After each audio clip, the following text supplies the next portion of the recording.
ओम शांति। ओम शांति। आज है 12 मार्च 2022 के साकार महावाक्य। कल क्या सुना, याद है कुछ?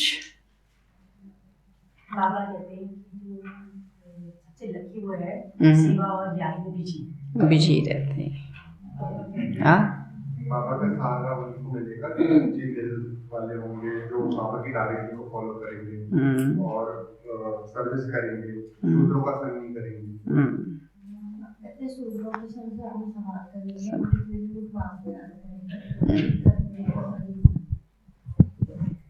तो कल बाबा ने विशेष सच्चे दिल पर साहिब राजी के ऊपर मुरली चलाई थी। बाबा ने कहा बाबा को सच्चे दिल वाले पसंद है, क्योंकि दिल वाला बाप है ना, तो वो दिल लेता है, लेकिन जितनी सच्चाई सफाई से बाबा को सब बताएंगे तो बाबा भी उतना सहारा देगा। क्योंकि जो बाबा का कहना मानेंगे, आज्ञाकारी वफादार होंगे, तो बाबा उनको समय पर मदद करेंगे। आज बाबा बोले, मीठे बच्चे, बेहद के बाप से सदा सुख का वर्षा लेना है। बेहद के बाप से सदा सुख का वर्षा लेना है। तो जो भी खामियां हैं,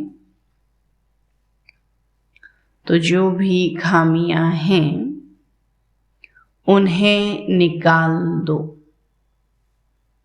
जो भी खामियां हैं उन्हें निकाल दो। पढ़ाई अच्छी रीति पढ़ो और पढ़ाओ। पढ़ाई अच्छी रीति पढ़ो और पढ़ाओ। प्रश्न है, बाप समान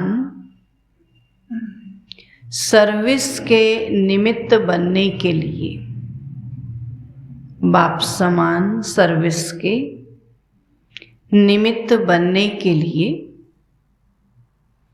कौन सा मुख्य गुण चाहिए?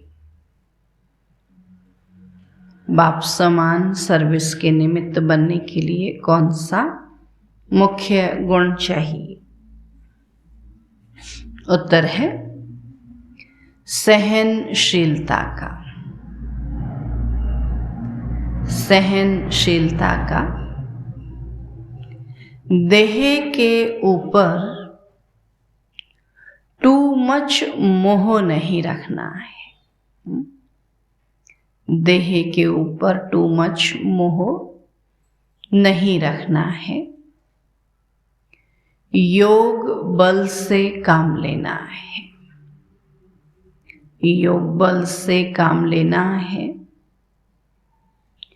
जब योग बल से सब बीमारियां खत्म होंगी, जब योग बल से सब बीमारियां खत्म होंगी, तब बाप समान सर्विस के निमित्त बन सकेंगे। तब बाप समान सर्विस के निमित्त बन सकेंगे। दूसरा प्रश्न है, कौन सा महापाप होने से बुद्धि का ताला बंद हो जाता है? कौन सा महापाप होने से बुद्धि का ताला बंद हो जाता है? उत्तर है, यदि बाप का बनकर बाप की निंदा कराते। यदि बाप का बनकर बाप की निंदा कराते हैं, आज्ञाकारी वफादार बनने के बजाय, आज्ञाकारी वफादार बनने के बजाय किसी भी भूत के वशीभूत होकर, किसी भी भूत के वशीभूत होकर डिससर्विस करते हैं।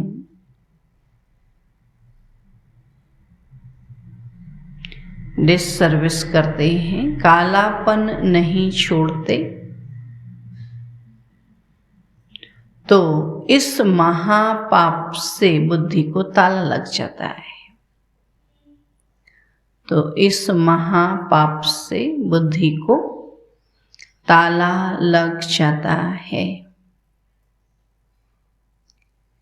गीत है, कौन आया मेरे मन के द्वारे।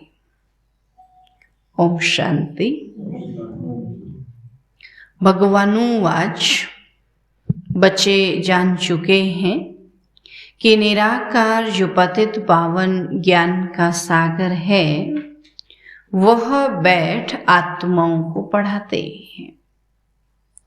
तो शास्त्र आदि पढ़ना यह सब है भक्ति मार्ग।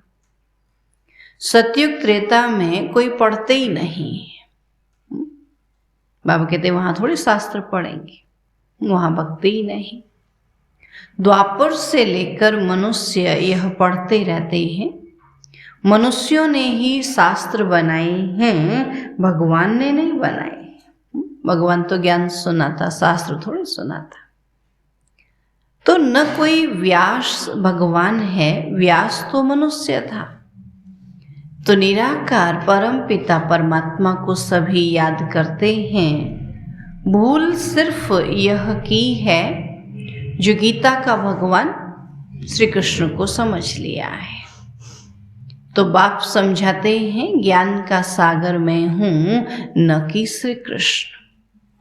तो इस बेहद के दुनिया की हिस्ट्री, ज्योग्राफी आदि से अंत तक बाप ही जानते हैं कि कैसे यह आत्माएं आती हैं। मूल वतन, सूक्ष्म वतन और यह है स्थूल वतन।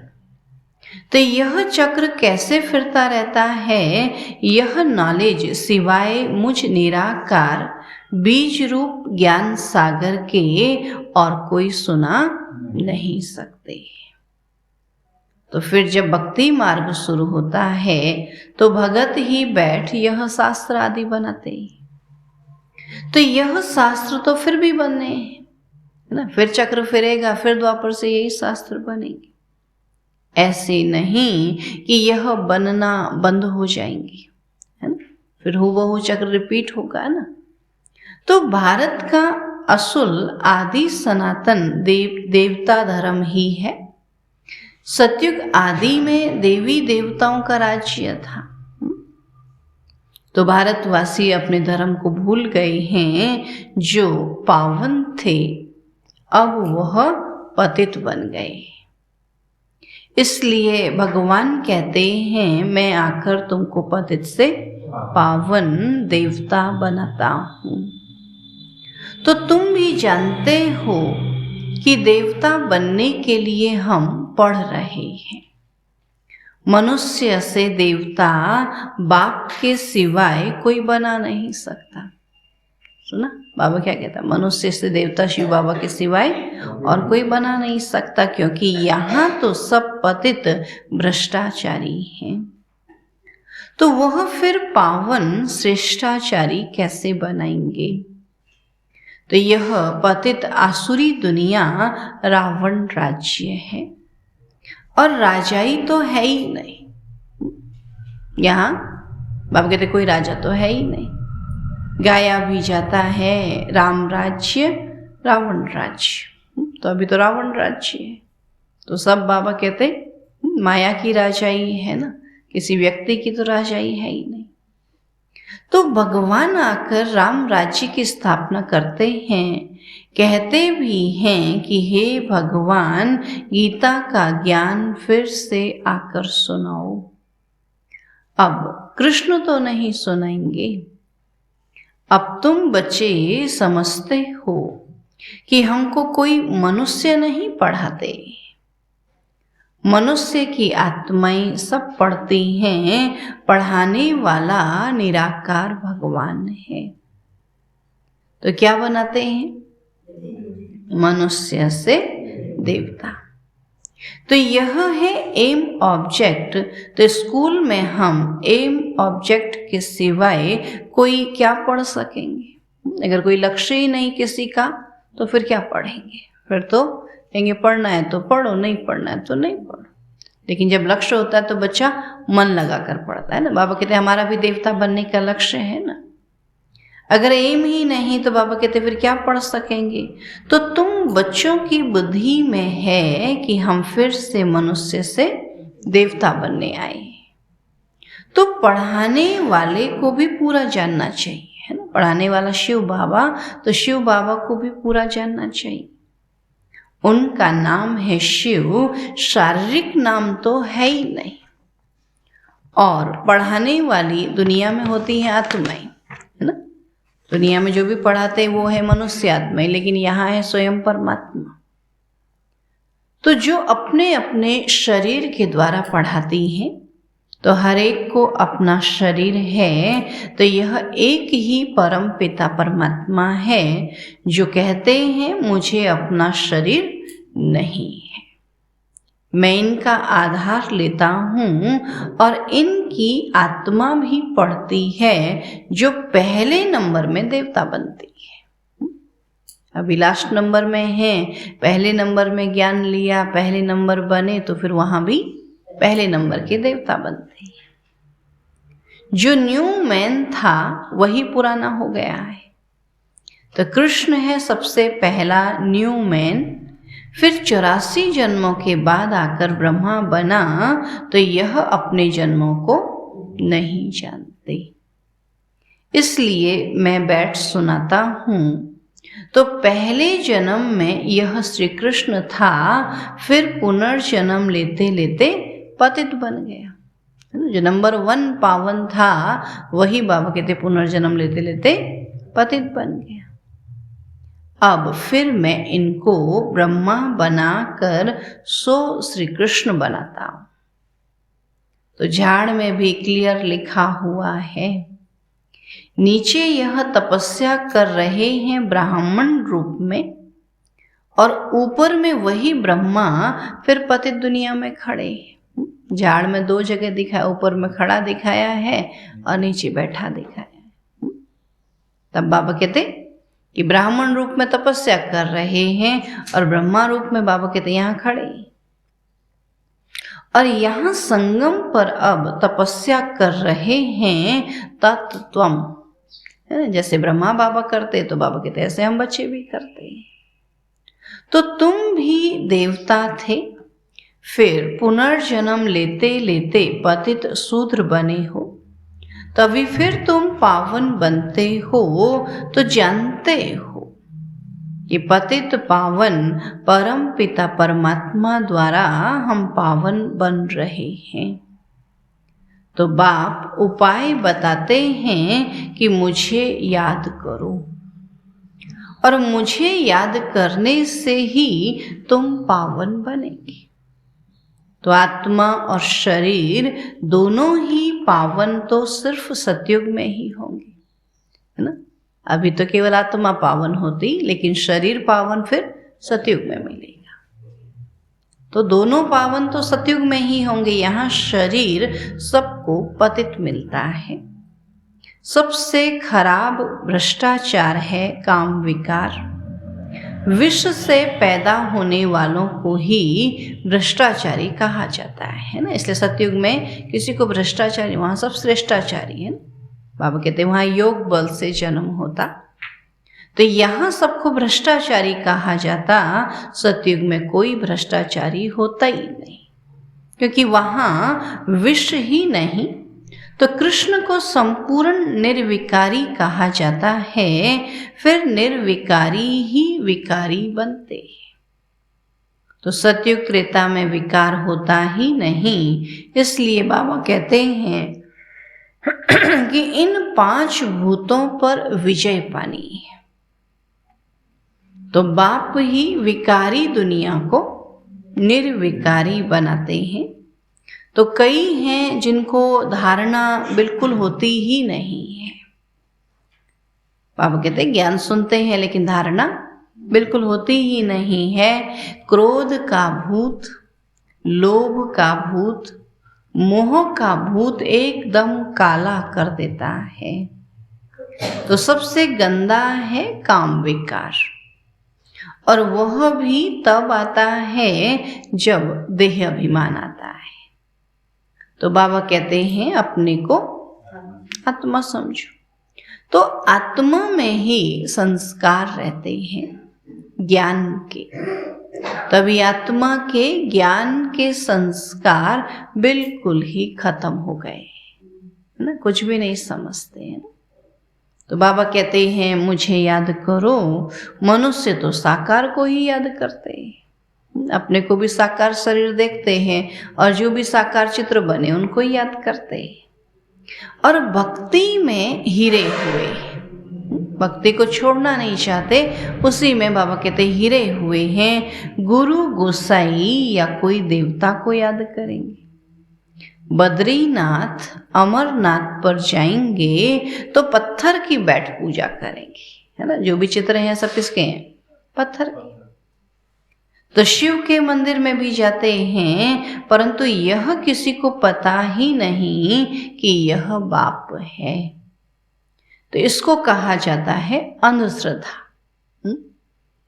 कोई जानते ही नहीं कि बाप कब आया, कैसे आया। तो अभी तुम बच्चों को सब कुछ समझाया जाता है, परंतु तुम्हारे में भी कोई थोड़े हैं जो अच्छे सयाने वफादार फरमान बरदार बच्चे, जिनमें भूतों का प्रवेश नहीं है। सुना बाबा क्या कहता? बच्चों में भी थोड़े बच्चे हैं जो सयाने हैं, समझदार हैं, है ना, जिनमें भूतों का प्रवेश नहीं है। और भूतों की प्रवेशता वाले बड़ा तंग करते हैं, बहुत डिससर्विस करते हैं, तो पद भी नीच मिल पड़ता है। जब पुरुषार्थ ही नहीं करेंगे, सेवा ही नहीं करेंगे, तो पद कैसे ऊंचा मिलेगा? तो पद भी नीच मिल पड़ता है। तो पुण्य आत्मा बनने के बदले और ही पाप आत्मा बन पड़ते हैं। एक तो देह अभिमान है, दूसरा फिर और विकार भी आ जाते हैं। लोभ का भूत आ जाता है।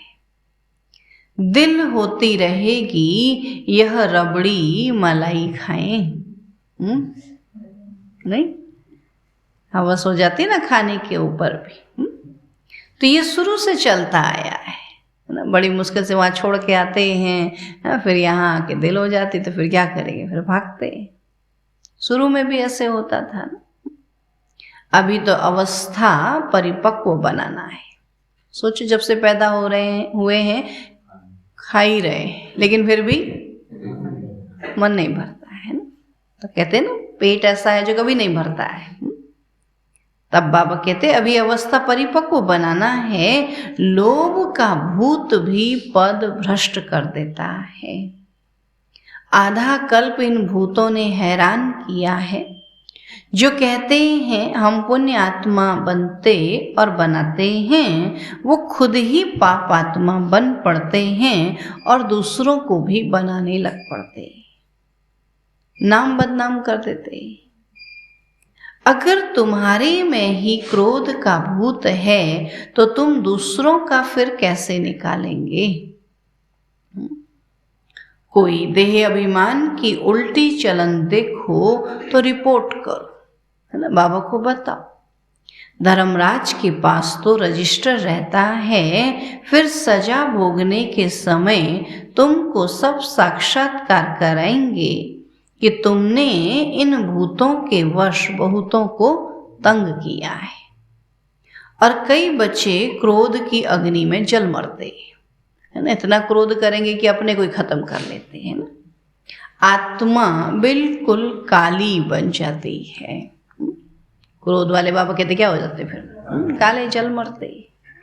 तो डिससर्विस करते तो बाबा बुद्धि का ताला बंद कर देते, फिर अंदर में ज्ञान जाएगा ही नहीं।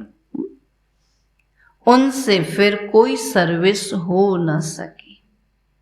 अंत में बाबा सब साक्षात्कार कराएंगे, फिर बहुत परेशान होंगे। इसलिए बच्चे ऐसा कोई काम नहीं करना चाहिए। बाबा कह देते हैं, अगर उल्टी चलन चलते हैं तो रिपोर्ट करो, है ना। कोई उल्टी चलन कर चलते हैं तो फिर बाबा को रिपोर्ट दो। और बाबा समझ जाते हैं कि देह अभिमान के कारण यह दास दासी जाकर बनेंगे, है ना। प्रजा में भी कम पद पाएंगे तो बाबा तुम बच्चों को ज्ञान श्रृंगार कराते हैं, फिर भी सुधरते ही नहीं। बाबा इतना समझाते लेकिन फिर भी नहीं सुधरते। तो इस समय ही परम पिता परमात्मा आकर ज्ञान का श्रृंगार कराए सतयुग के महाराजा महारानी बनाते हैं। तो इसमें सहनशीलता बड़ी अच्छी चाहिए। देह के ऊपर टू मच मोह नहीं होना चाहिए, है ना। कहते सबसे ज्यादा मोह अपने शरीर से होता है ना।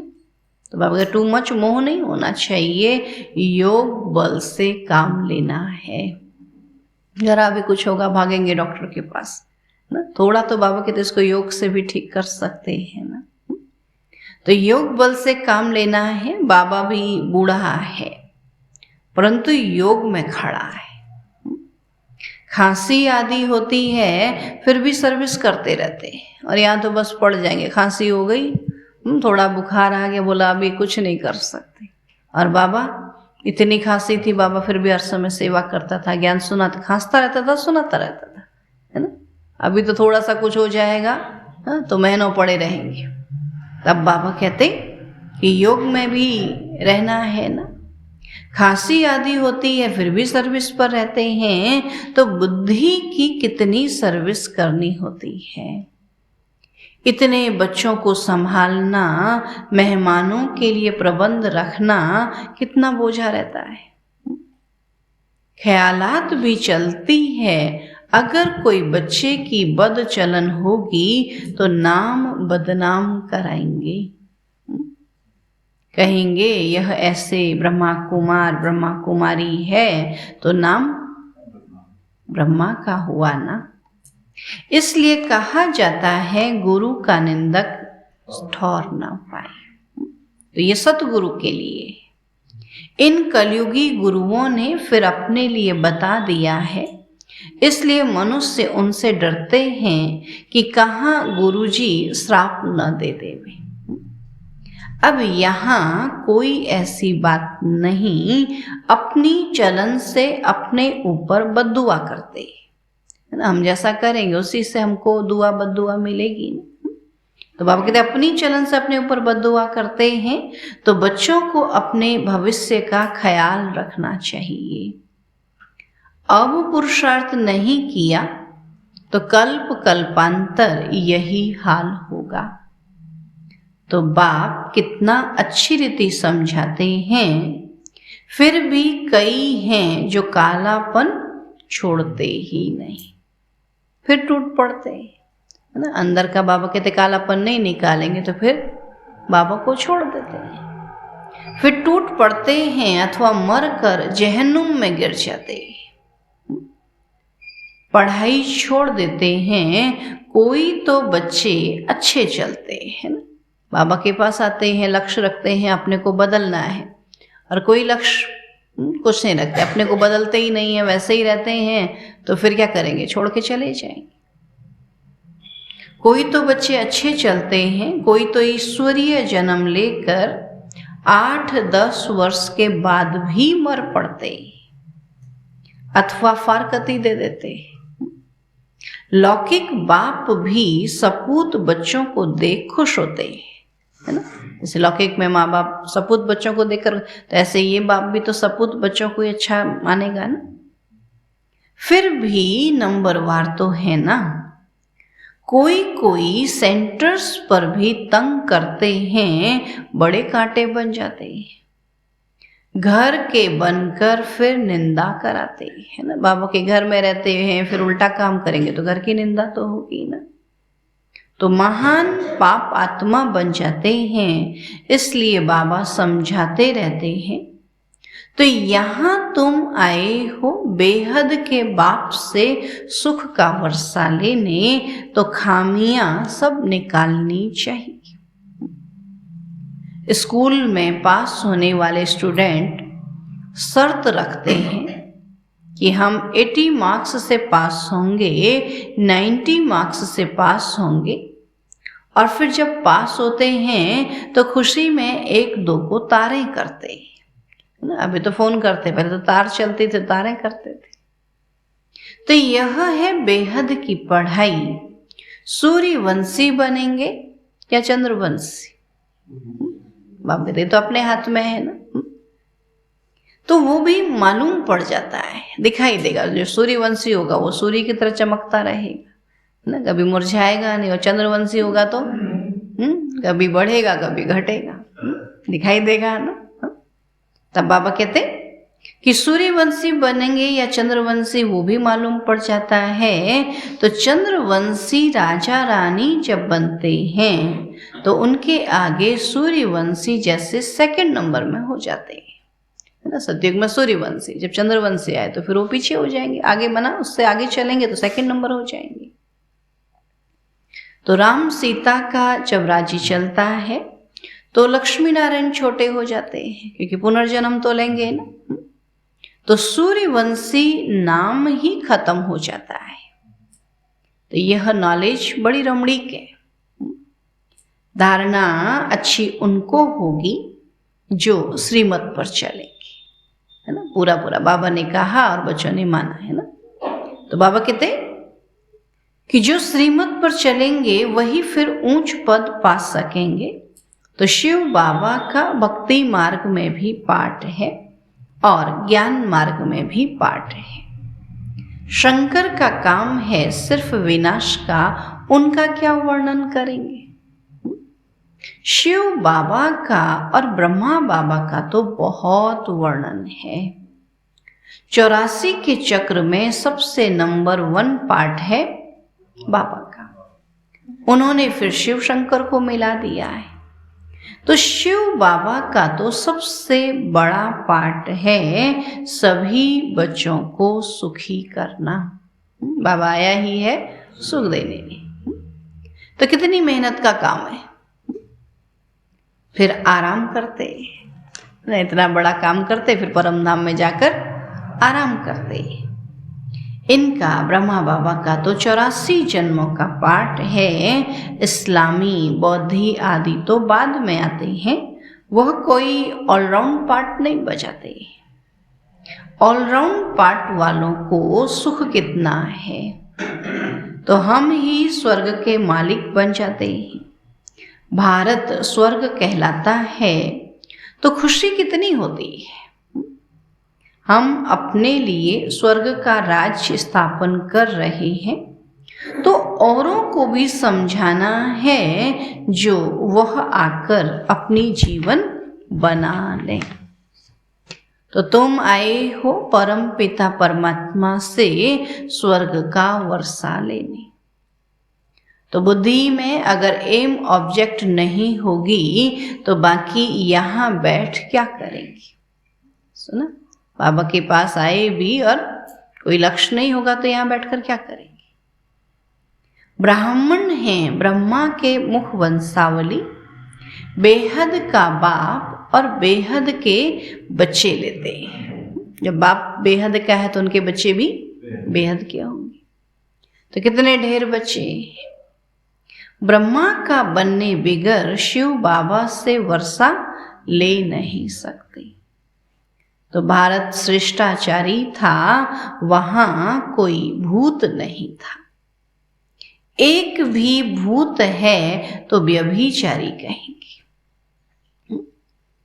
भूतों को तो बिल्कुल भगाना है, तो बाबा को बहुत लिख भेजते हैं कि बाबा काम का भूत आया परंतु बच गए।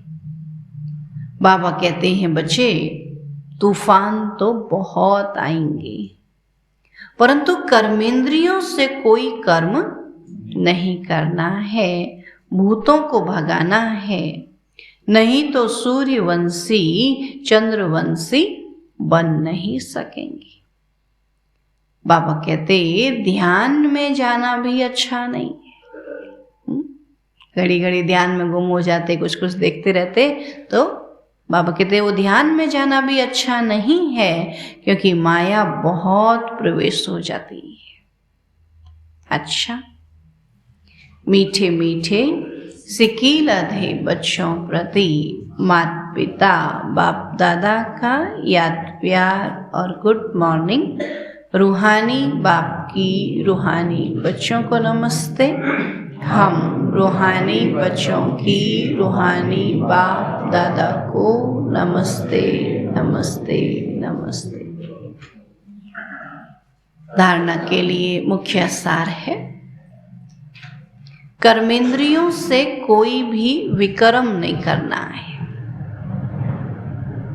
कर्मेंद्रियों से कोई भी विकर्म नहीं करना है। ऐसी कोई चलन नहीं चलनी है। ऐसी कोई चलन नहीं चलनी है जिससे अनेकों की बद्दुआएं निकले। ऐसी कोई चलन नहीं चलनी है जिससे अनेकों की बद्दुआएं निकले। अपने भविष्य का ख्याल रख पुण्य कर्म करने। अपने भविष्य का ख्याल रख पुण्य कर्म करने हैं। दूसरा पॉइंट है, अंदर जो भी कालापन है, अंदर जो भी कालापन है, देह अभिमान के कारण भूतों की प्रवेशता है। देह अभिमान के कारण भूतों की प्रवेशता है, उन्हें निकाल देना है। उन्हें निकाल देना है। ज्ञान से अपना श्रृंगार कर सपूत बच्चा बनना है। ज्ञान से अपना श्रृंगार कर सपूत बच्चा बनना है। आज का वरदान है, बिजी रहने के सहज पुरुषार्थ द्वारा, बिजी रहने के सहज पुरुषार्थ द्वारा निरंतर योगी, निरंतर सेवाधारी भव। निरंतर योगी, निरंतर सेवाधारी भव। बाबा कहते कि ब्राह्मण जन्म है ही सदा सेवा के लिए, और जितना सेवा में बिजी रहेंगे उतना सहज ही मायाजीत बनेंगे। इसलिए जरा भी बुद्धि को फुर्सत मिले तो सेवा में जुट जाओ। जरा भी बुद्धि को फुर्सत मिले तो सेवा में जुट जाओ। सेवा के सिवाय समय नहीं गवाओ। चाहे संकल्प से सेवा करो, चाहे वाणी से, चाहे कर्म से। अपने संपर्क और चलन द्वारा भी सेवा कर सकते हो। जितनों को जानते हो, संपर्क में है, उनको भी सेवा कर सकते हो। तो सेवा में बिजी रहना ही सहज पुरुषार्थ है। बिजी रहेंगे तो युद्ध से छूट निरंतर योगी, निरंतर सेवाधारी बन जाएंगे। स्लोगन है, आत्मा को सदा तंदुरुस्त रखना है तो खुशी की खुराक खाते रहो। आत्मा को सदा तंदुरुस्त रखना है तो खुशी की खुराक खाते रहो, है ना। खुशी जैसी खुराक नहीं, चिंता जैसा रोग नहीं, तो इसलिए खुशी की खुराक खाते रहो। आज का व्यक्त सारा है, हर कर्म को श्रेष्ठ कर्म